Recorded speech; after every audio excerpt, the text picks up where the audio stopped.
today we discuss our next point, which is effect of speed and direction on velocity.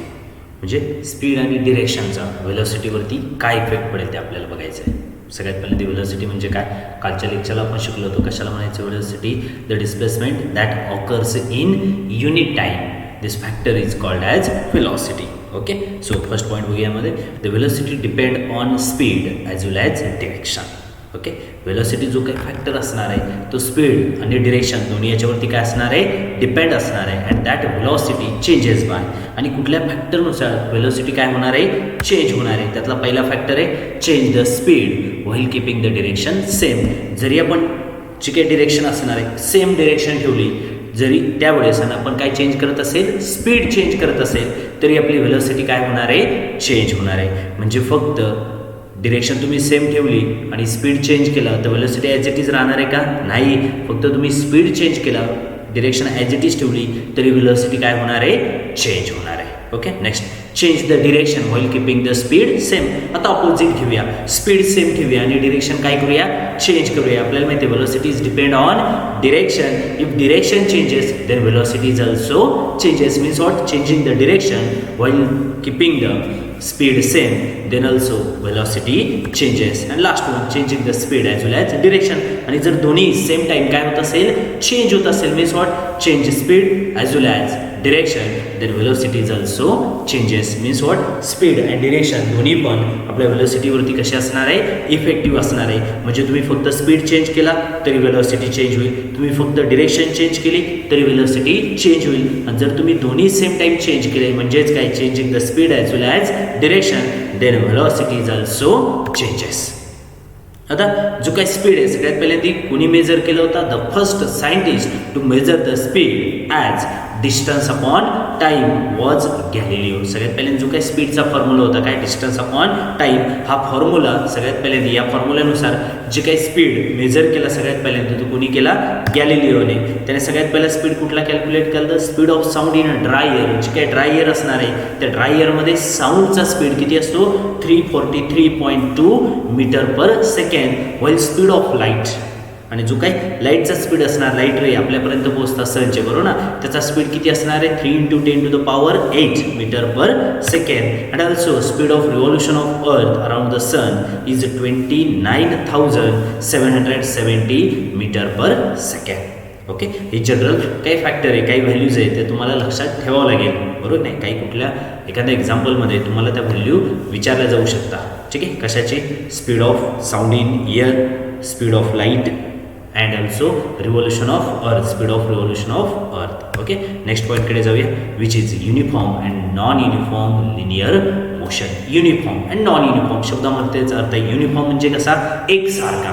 जे motion एकसारखीच असेल म्हणजे तिच्यामध्ये कुठलाही चेंजेस घडणार नाही, ती मोशन कुठली, युनिफॉर्म. म्हणजे मोशन टाईमनुसार, स्पीडनुसार, व्हेलॉसिटीनुसार काय होणार आहे, चेंज होईल, ती मोशन कुठली, non uniform linear motion. Okay, त्यातला पहिला फॅक्टर बघूया, युनिफॉर्म स्पीड. कशाला म्हणायचं uniform speed, if an object covers equal distance in equal intervals is said to be moving with uniform speed.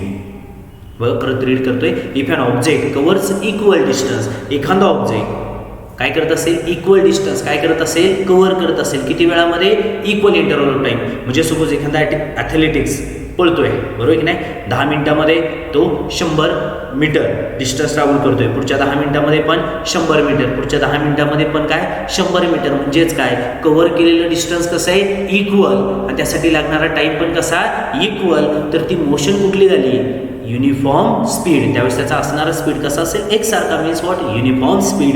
If an object covers equal distance in equal time intervals it is said to be moving with uniform speed.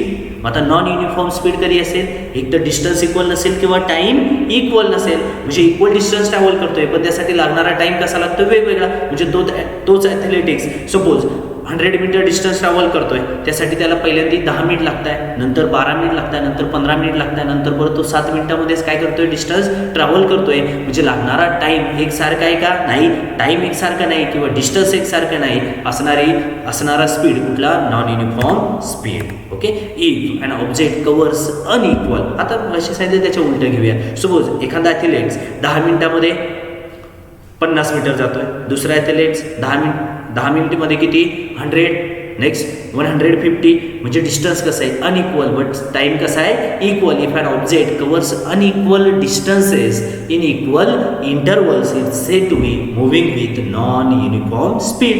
म्हणजे time एकसारखा नसेल किंवा distance एकसारखं नसेल तर असणारा speed कसा non uniform. दोन्ही सारखेच आहे, इक्वल डिस्टन्स आहे, इक्वल टाईम इंटरवल आहे, असणारा स्पीड कसा युनिफॉर्म स्पीड. ओके. नेक्स्ट पॉईंटकडे जाऊया which is acceleration, which is the most important point of the motion. पहिला बघितला आपण डिस्प्लेसमेंट, नेक्स्ट बघितला आपण velocity and third most important point which is acceleration. What is meant by accelerated motion?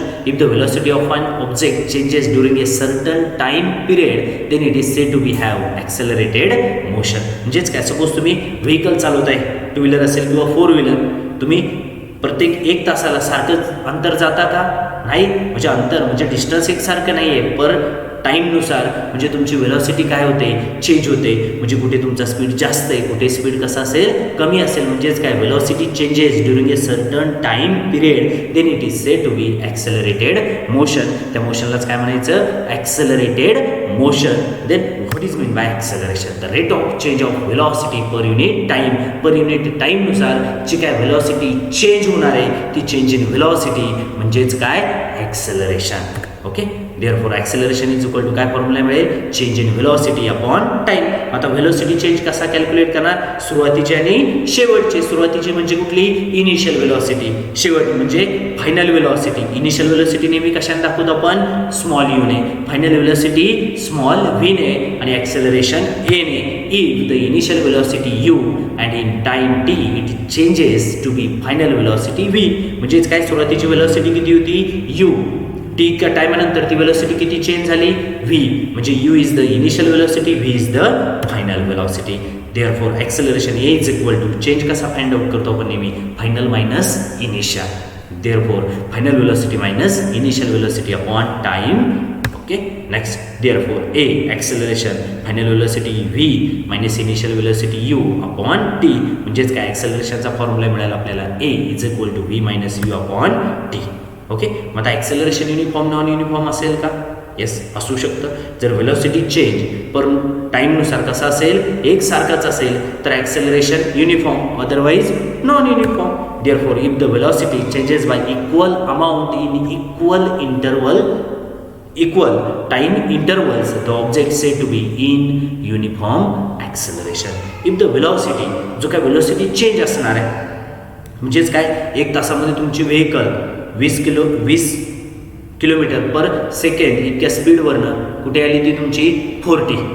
Okay. त्यानुसार परत पुढच्या याच्यामध्ये ती 60, नंतर 80, नंतर 100, 120, 140, 160. चेंजिंग व्हेलॉसिटी डिफरन्स किती आहे 20.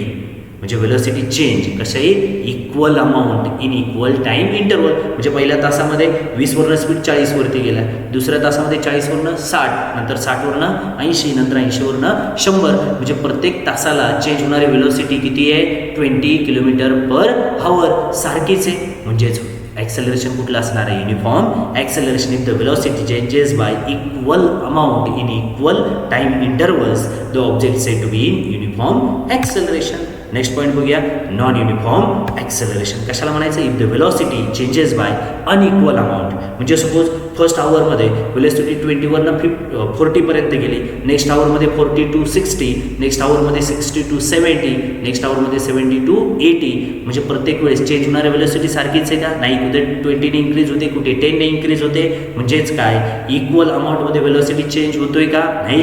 जर इक्वल अमाऊंटमध्ये चेंज नसेल तर acceleration is said to be non uniform acceleration. If the velocity changes by unequal amount in equal time intervals the object said to be in non uniform acceleration. Okay. आता ॲक्सेलरेशनचे आपल्याला 3 types बघायचे आहेत, positive acceleration, negative and zero acceleration. ते आपण next लेक्चरमध्ये बघणार आहे.